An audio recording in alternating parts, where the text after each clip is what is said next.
My name is Díaz and I am the president of the Anthropological Association of Castile and León. I am talking to you from Valladolid, a very old city in the center of Spain.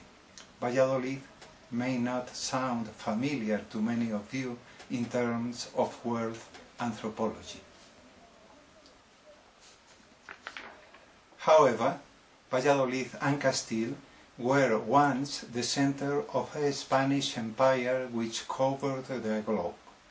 Not far from here were born men like Bernardino de Sahagún and José de Acosta, who were in many ways ancestors of our discipline, men who were very concerned with the defense of the dignity of other human beings, those peoples in the Americas whom the Europeans too often considered to be mere savages.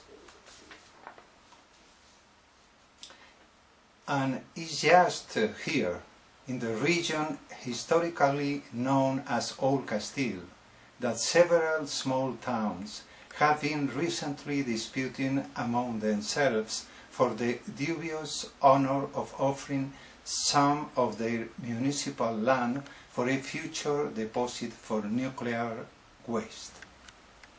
And we should, of course, inquire into the reasons why the situation has become so very desperate. Today, in the aftermath of the alarm raised by the global accident of the Japanese nuclear power station of Fukushima, we can see that nuclear power entails a real and uncontrollable risk.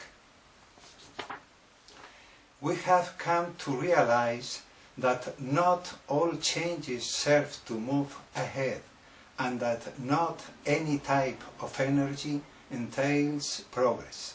That progress doesn't consist in wanting to change everything, but rather in getting to know which things should be changed and which should not. Anthropology is a discipline distinctly prepared to deal with cultural changes, with the ways in which global processes of transformation are handled at the local level by different human groups. At this point, it's probably needed to perform urgent or emergency oncoethnography to help us along the mind path the world is today. Therefore, anthropology should claim, no matter how great the challenge may seem, its right and its responsibility in the avant-garde of the world to come, to discern the positive and negative aspects of human nature. In other words, anthropology must recover its place in the configuration and the design of our future world.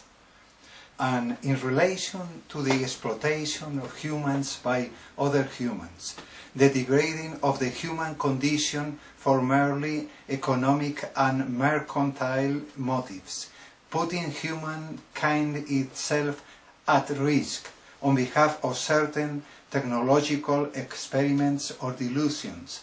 None of these should ever be proposed as signs of development and progress. We must always object strongly to any such things, both as anthropologists and as human beings. This is our real challenge as well as our obligation.